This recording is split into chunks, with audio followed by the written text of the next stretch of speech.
Okay, welcome to another edition of Carnivore Bites. I'm your host, Jeff Sherman, and along with Dr. Eric Lopkin. Dr. Lopkin, a little slow. It's 2 weeks in a row, but I would have to say the Tweeter-inchief, again, shot himself in the foot, didn't he? Yes, he did.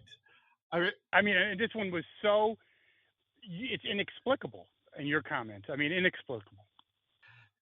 No, he could not have come up with a tweet that was better designed to mobilize people against him.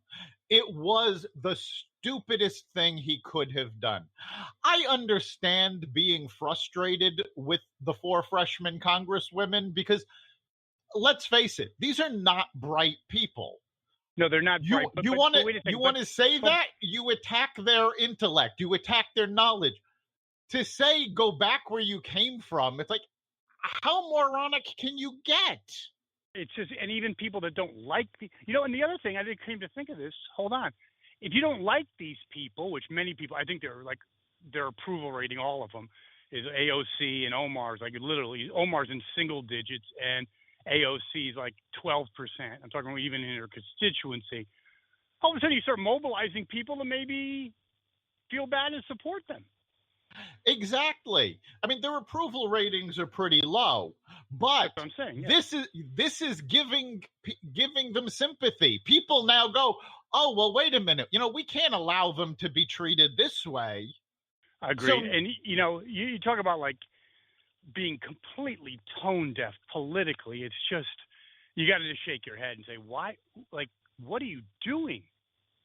And even if you attacked Omar, you could say, okay, because you could say go back to your own country because she hates America, but the other 4 or 3, it's pretty bizarre.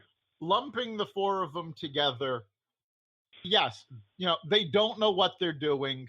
They're causing more damage than they're doing. And actually, that would be valid points.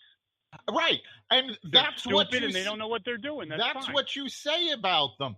But the fact that they don't know what they're doing, the fact that they're lousy at their jobs and they're doing nothing but causing trouble, this has nothing to do with gender, with where their ancestors came from, with anything other than who they are.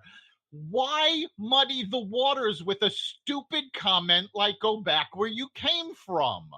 Well, yep, I agree. The key question, though, Dr. Lopkin, is does this have legs politically? I'm not that sure about that. Well, I mean, the House did pass a resolution against it.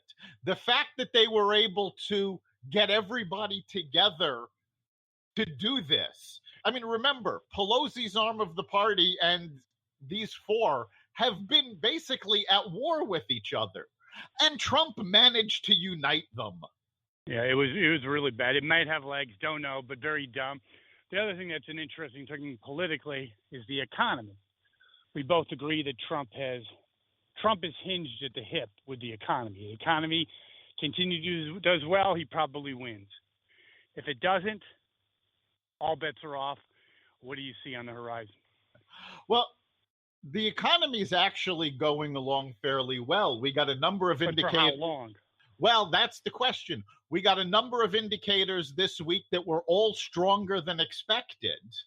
Okay, however, the European economy is already taking a downturn. Internationally as a whole, the international economy is taking a downturn. So it's going to be very hard for us to, fight that flow. We're not an island. Yeah, right. I would agree. The Fed has led the markets to believe, though, that they are going to lower interest rates to keep the U.S. economy booming. So we'll see what happens, because if they intervene and actually start lowering, and I think, the estimates say, they might lower once this year, they might lower as much as 3 times this year. Personally, I don't think they're going to lower more than once. But if they're actually supporting the economy that way to hold off what we're doing, versus the rest of the world, then there is absolutely no reason the economy should tank before the election.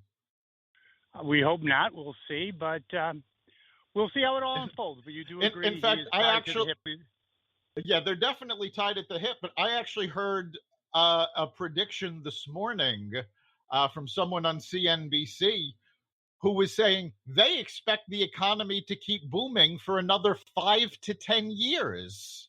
Well, that's a little out there, but we will see. That, I guess, wraps up this edition of Carnivore Bites, Dr. Lopkin. See you next week. Take care. You've been listening to Carnivore Bites, part of the Exvadio Podcast Network. You can catch us every week at exvadio.com/podcasts, on the iHeartRadio app, the Apple Podcasts app, the iTunes Store, Spotify, and wherever you find podcasts. You can also catch us live every Friday at 4 on WESU FM 88.1.